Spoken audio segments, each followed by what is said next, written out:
Welcome to Recouped the podcast, where we uncover the depths of sustainability and its impact on the world. We're your hosts, Vicky and Michelle. And together we'll explore what it means to live more sustainably. Michelle. All right. Did you notice that I was wearing the same purple pants? Today? As yesterday? Yesterday. I didn't. As the same pants that I've been talking about at the very beginning of time. About the same pants. I don't think anybody noticed. Good. That's my point. We'll see who else. Did anybody notice? Nobody noticed. Oh, it's time for spring cleaning, though. Thanks. It is. You know, but I love these pants, so these aren't going to get spring Unfortunately, cleaned. if you go do spring cleaning in your closet, I know. Those pants might end up... No, they won't. Your second favorite, because you might find something cool. No. Yes, but no. I love these too much that I'm not going to let them go. Have you started spring cleaning? It's a process. I have. I set myself up to organize pretty good. Mm-hmm. Like I mentioned, like getting my winter gear packed away. Mm-hmm. That's one of my things. So a couple years ago, I really made a good bin system, and I keep all the winter gear. Mm-hmm. It's easy to put away there. Mm-hmm. That's good. Yeah. Plan ahead. Yeah. I try to make it like, I'm not planning ahead, but I just literally have to do one little chunk at a time. Mm-hmm. The closet, the drawers, then the downstairs closet, or that kind of thing, so that I don't feel overwhelmed, because that could be like super. Yeah. And for me, spring cleaning isn't like what I think of when my mom would like wash the walls and do all these things that I'm like, that looks horrible. Like, but you know what? Year. You inspired me to wash my curtains. Oh, your curtains. Oh, that's my favorite trick. Oh, okay. That's a good tip too. I like to wash my curtains. Because I don't think people think about that. Yeah. Wash your curtains, people. And then I hang them up while they're still like damp. I don't even put them in the dryer. Mm-hmm. And then everything smells good. Yeah. Mm-hmm. So yeah, that's a good one. And dust. I mostly started doing that because my husband has really bad allergies. Yeah, that's good. Well, okay, so we've done spring cleaning, and a lot of times we are emptying our closets, we're emptying out our garages, which in turn, for most people, we take it to like our local thrift store or Value Village or Goodwill or a donation site. Let's talk about thrifting. Is this sustainable? What do you think? For me, it is. It's much more sustainable for my life as an individual and my whole carbon footprint than buying new. Yeah, and then of course it helps your pocketbook because you have a family. There are so many reasons why There's it's more so many sustainable. reasons why. What are the kind of things that you've seen that are like super trendy in people thrifting? Like I've been seeing a lot of people thrifting furniture to flip. I mean, like I'm sure people have been doing it for a really long time, but we're seeing the trend more on like Instagram and TikTok where they're taking this old dilapidated dresser and then they make it super modern. Flip it. Yeah. What other things are you seeing out there that are people? Well, right now, like my friends with teens, like getting that super vintage, old-fashioned NSYNC shirt, concert T-shirt. Oh yeah! Remember we were at the thrift store in Snohomish. Such a great find. Do you remember the Snohomish thrift store? They had, I don't know what band it was, but they had a couple of them that were hanging up on the wall. Like this is a cool, collector's item. And like you said, it was a teenage girl with her mom, or young teenage gal with her mom, who was nervous to talk to the gal at the register, and the mom's like, "Oh, how much is it for the Nirvana shirt?" Yeah, and it was only $5. Yeah, I was like, "That's cool." Yeah, that was a great little thrift store. That was. Yeah. That was we found some. Some really good stuff. We found some really good stuff. So like when we think about thrifting, we know that it's like a global fashion trend. We know that this is happening everywhere. So like things we've seen is like what people traveling to and fro, like traveling countries. To get the hot ticket items. Yeah. And then to sell them in other places. Like someone named Tracy, our producer, shared with us, she met somebody at somewhere in Seattle, at a market in Seattle, that came from Tokyo to sell thrifted goods from Tokyo in Seattle at that market. Would be really cool. That would be really cool. And I've bought recently from from Victorian Country Christmas and the other market that we were at. The vintage clothing vendors. I love them. Those are really fun. Those are fun. Do you think, since it's like poppin' and everyone's like really excited about it, like do you think it's environmentally friendly? Well, if you're gonna stick to thrifting, for like for your clothing and your things that you're gonna, forever, it would be sustainable. Yeah, you would be doing something environmentally friendly and conscious. Trends, though, to me, like any trend isn't sustainable because it just fades away and something else happens, right? So usually trends wouldn't be sustainable at all because it's this mass production, mass buying, and then dumping because it's done. Yeah. But this would be a great trend. Yeah.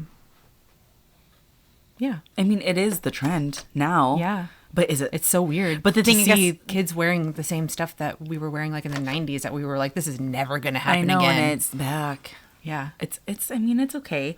I remember the one time we were at the Goodwill outlets and we saw all these young kids. I mean, I guess we're millennials, so they're Gen Z.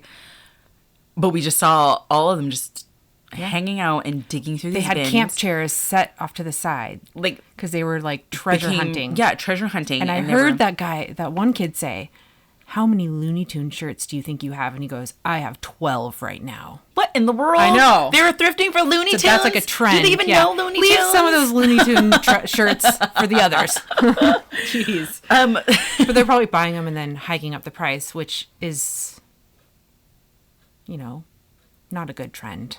Yeah, no, that's true. So, like, I mean, we think about trends. It's cool because it brings awareness and attention to it, right? So awareness and attention to the fact that thrifting can be really good and can be really resourceful way to save money and to help the environment and your carbon footprint. But then at the same time, you might be pushing what they're saying out there is that you're pushing people out as far as like price buckets or gentrification of thrifted clothes or price hikes and different things like that. So we can I guess depending on where you are, like where we live, we have so many good thrift stores within a few mile radius. Like if we can't find something that we need at the Goodwill, we'll just go down the street to Value Village and then to the outlet and then to the Salvation Army. Like and we have all the so many little different options. So I don't think that we're ever gonna like deplete these resources. That is correct. Because I think I've heard people, or at least on Instagram, people say, oh, when this is such a trend, you're taking away from people that actually need it. But then that goes to some of the numbers, right? Your numbers that you had found about thrifting. What was it? The circular fashion thrifting so numbers? I broke down some millions and billions. Our favorites from Value Village and Goodwill. So yeah, I have some numbers here. So at Value Village alone, 90% of their goods are locally sourced from just that area. Yeah, probably that 25 town. miles. They sell about 35,000 tons of reusable merch per week. That's pretty amazing. And then 3.2 billion reusable goods diverted from landfills. That's good. That is a huge impact, I would think. And you got this from Value Village. This is Value Village website, right? www.valuevillage.com. They have a sustainability report. They have their impact report. Or their impact report that really showed us. These numbers. But also we learned some other great things from Value Village and Goodwill. What doesn't get used, they have partnered with like other nonprofits for salvation stuff. So about 1.3 million pounds of plastic from Value Village that wasn't usable, like broken stuff, was turned into Trex. Yes. Trex decking. Yeah. So that was pretty cool. That's really cool. And then 14 million pounds of metal was recycled with other nonprofits, and then 9 million pounds of e-waste, so like electronics that were broken. That's cool. So to me, I'm like, that's keeping it out of a landfill directly. That's that cycle that we want to keep. Yeah. I think that's really good because I've actually always wondered, I'm like, what's going to happen with these things that you see here that you're like, I don't know if anyone's ever going to find part A to the part B that's here, or this printer that doesn't. Yeah. So, and then if you break down like the basics of like this compared to this, thrift compared to new, I would think like to make a new shirt is not sustainable. The water, the carbon footprint that it leaves behind, all the stuff it takes to make it compared to you go into the store and getting one that's already made. But then it's also that end of life that would matter. So if you're going to the thrift store and buying all these clothes and then throwing them in the trash, that would end that cycle of sustainability. Donate it or upcycle it. So I guess maybe where a trend could become an issue is these people are going to go buy them and they're just looking for that fast. Treating it like fast fashion. Yeah. You're going to don't treat it like fast fashion, y'all. Yeah. If you're going to go to make it as part of your lifestyle. Yeah. So yeah, just like fast fashion, going and buying something quick and then being over it in a few months. Yeah. And then what happens to it then? Well, and we know the fast fashion, the way those things are put together are not always quality and done well. Yeah. Well, okay. So, we have found a lot of fun fast fashion things, though. Oh, I have another fast fashion. What? Little fact here. So, every U.S. citizen, average, per year, throws away 80 pounds of clothes. 80 pounds? Mm-hmm. And 95% of that could have been reused. You guys, don't do that. So that would be like planning ahead. And that goes in line with like spring cleaning. Yeah. Get yourself a Goodwill bag. Yeah. Just keep it in the closet. But wait, then if we go back even further, it goes into pre-cycle. Do you really need that shirt? Do you really need those jeans? Do you really, what are you going to do with it? 2 months, 3 months, 1 year, 2 years down the road. And that's part of that pre-cycle mentality of refuse. Oh my gosh. Refuse it. There's so many fun things that we've learned, y'all. Yeah. Refuse. Refuse that trend.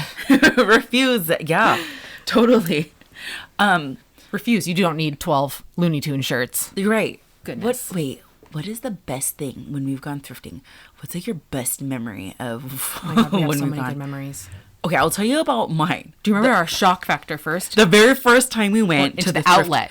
Okay, you guys, just imagine this big, giant warehouse with these big, probably like 5 foot by 3 feet these big deep, rolling bins. Big rolling bins filled to the top with everything. It looks like just somebody's trash. It looks like they just dumped it. And you could hear someone murmuring about standing behind the line, stand behind the line. Stand behind the line before start time. Yes. And we're standing there like, what? People are wearing gloves and they're like looking like they're about to push the person next to them. It's going to be like a race. To get to this bin. Eat or be eaten type of race. And you had to stand behind the line and somebody with an ego over there at the Goodwill outlet store is like, stand behind the line. Yeah. And then he looks at his watch and he's like, okay, go. And then everyone is like, they're hungry. Like they haven't eaten for days. Through these bins. It was the craziest. Michelle and I were like, instantly intrigued. Yeah. We're like, what is happening? And so then we were like, okay. We knew what to do for every 15 minutes they rotate those bins out and they bring new ones in. And this is like the unprocessed. Yeah, this is the unprocessed. This is the outlet stuff that doesn't make it to the store. Not because it's bad. It just, there is so much recycled, upcycled goods that they just can't get it to stores. And they sell per pound. And they have these huge scales. Yes. You just roll your cart up right on this scale and then they charge you per pound. It's like 30 cents per pound. And on some days it's cheaper. Yeah. Oh my it's gosh. Really fun though when you have a cart full. Treasures. When you have a cart full and it's like $18. I know. I mean, a cart full. We're talking about multiple items. I mean, some of our favorite things.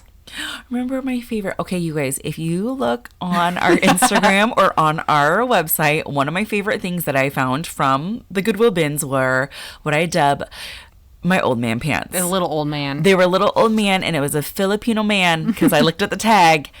And he was my height. Short, yeah. Because he had these things custom tailored. They were custom. And pleated. And thank you to whomever that is. Thank you for sharing. And whoever threw those in the bin because they were right next to the other pair. So there was 2 pairs and it was a suit. So I have a jacket that matches.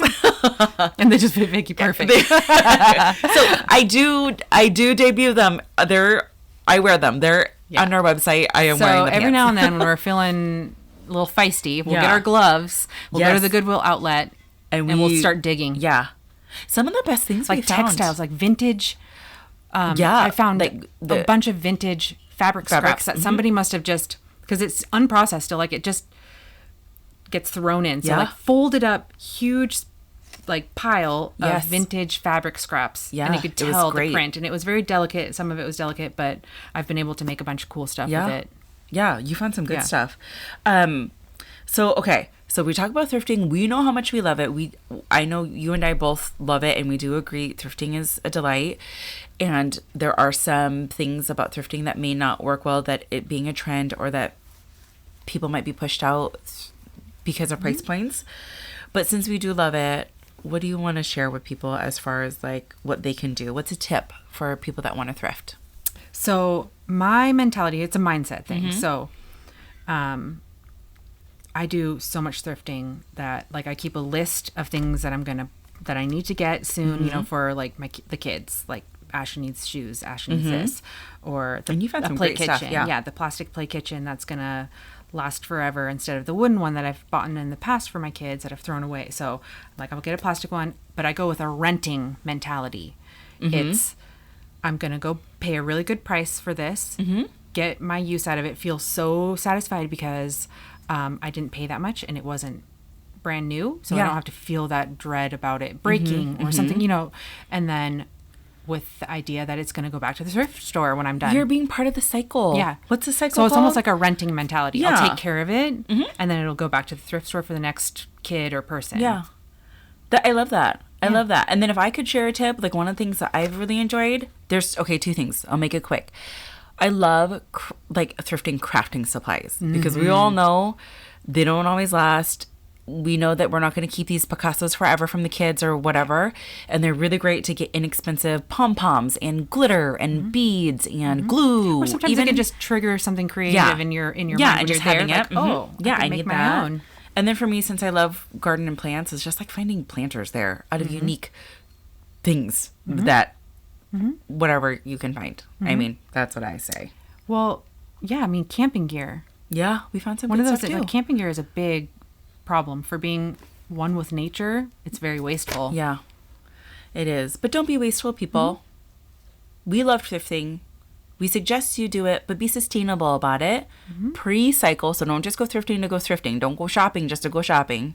Like, go thrifting because it's time for an upgrade in your wardrobe, or you are actually in need of new dishware for camping, or the kids need some new shoes because there's some good stuff. And part of that big spring cleaning project could be do a quick 15-minute run around of your house, fill up a couple bags with something to take to Goodwill, and go drop it off at your local thrift store, and there you go. Yeah, I like You're it. on your way.